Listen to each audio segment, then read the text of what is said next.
implementing the big four, and we ended up implementing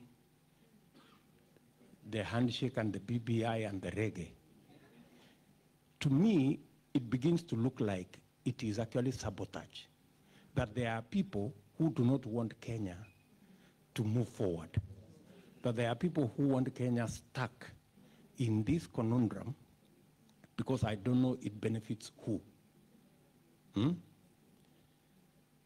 I mean, that's the only explanation I can have, because I don't understand how you have a plan here to create jobs.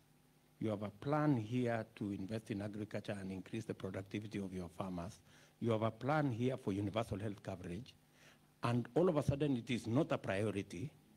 It becomes a priority to change the constitution, to create the position of prime minister and I don't know what, to have another position called ombudsman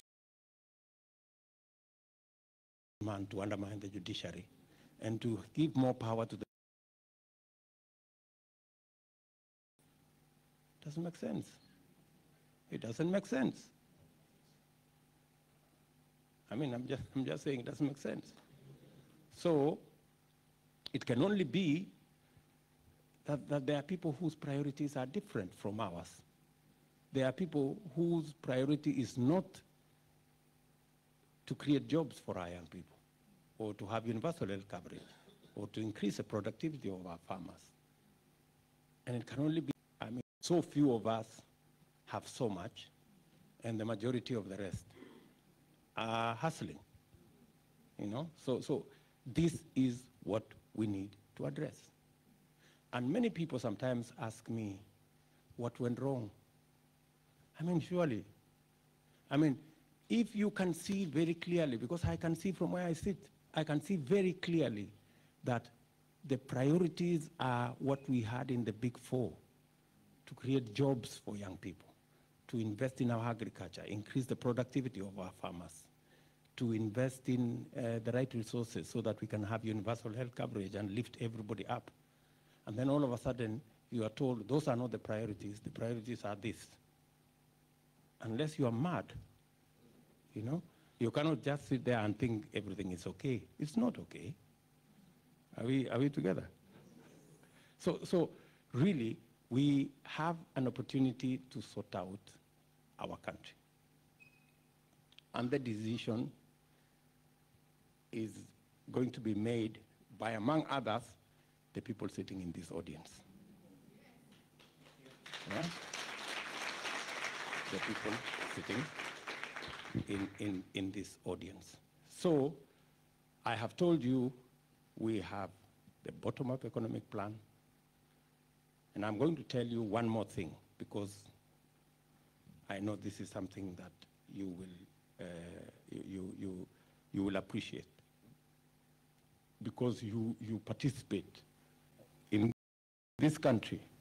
I am sure your pay slip reflects matters to do with pension and the savings you have to make, and it is a percentage of your salary.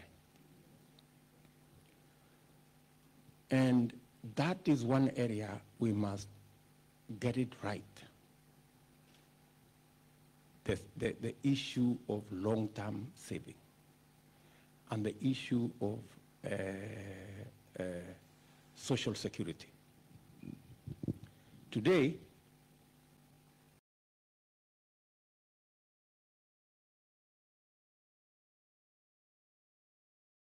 it will not surprise you that pays 200 shillings to NSSF for pension. How much? I'm not saying $200. 200 Kenya shillings. Do you understand what I'm saying? What kind of with 200 shillings? It's a joke, but it's going on in Kenya. The joke is going on in every... I sent our minister for social security to Uganda. In Uganda, you pay 10% of your salary. and the government pays 5%. Or is it the other way around? So at least 10% of your salary goes to pension. And it is charge number 1 on your payslip. That way, Uganda has built the largest social security fund in East and Central Africa. It is an economy, 30% ours, but they have built social security fund the largest in East and Central Africa. And many of you were asking, how do we participate? That's one area we will have to figure out how all of us can participate. Because the money that we are borrowing, that is now giving us a problem of debt, is savings of other people, including you guys here, because you are saving through the laws of this country, and that's the money we are borrowing, and we are paying plus interest to people in Europe and China and all over the place. And we are borrowing everybody's money except ours, because we don't have ours to borrow. So the first thing is that we must build a huge fund of our own money for us to be able to borrow to finance our development. Do you understand? Let me give you some statistics. China, they save 55% of their GDP. We save in Kenya 7% of our GDP. That's the whole difference. That's why we are borrowing from China. We are borrowing from China because they save. And because we don't save, we have nothing to borrow. So we have to go and borrow from. So step number 1 is that the law, we will make sure the law is changed within the first 100 days. Unasikia Kimani?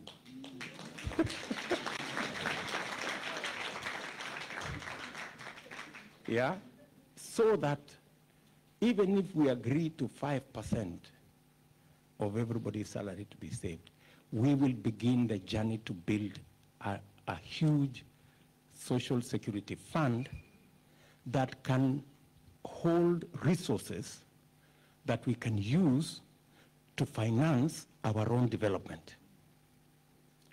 Tanzania, just across the border, they built their whole Dodoma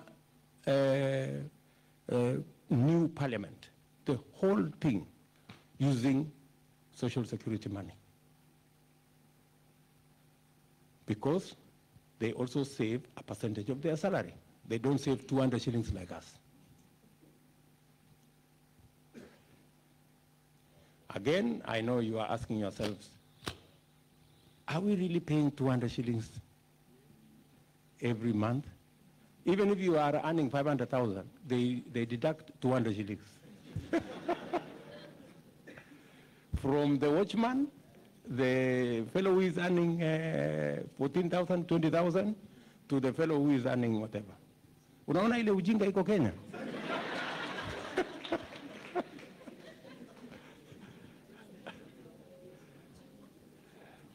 Yeah? And it wouldn't have been, maybe it would have been funny if it wasn't serious. But it is very serious. So we need to sort out that space. Again, we have to sort out matters to do with health. Many of you I know, every day, every week, mtu fulani yako mgonjwa, tuma pesa. Mtu fulani yako mgonjwa, tuma pesa. Mtu fulani yako mgonjwa, tuma pesa. Si namna hiyo? We have to sort out that space. And it is as simple as this. When we came into office, let me again give you an example, because I have the benefit of a bit of experience. When we came into office, we had 3.8 million people contributing to NHIF, right? And everybody was contributing 340 shillings. Or is it 320? 320 shillings. Everybody, just like the 200 of NSSF. So we decided to say, okay, why don't we adjust so that the people who earn more, like Deputy President, can pay 5,000.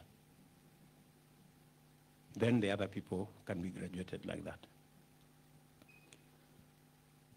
So we changed the regulation, but we were taken to court by a stupid man called Atuoli. I have no regret to say he's a stupid man, because he is. He's a very foolish person. Because he is supposed to be representing the lower people. What business does he have defending Deputy President not to pay 5,000 shillings? No, no, ujinga.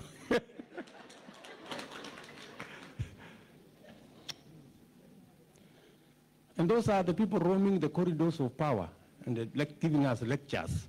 What lecture are you giving us? So, it's very serious, by the way. So we were taken to court. I was personally involved because I was driving that program.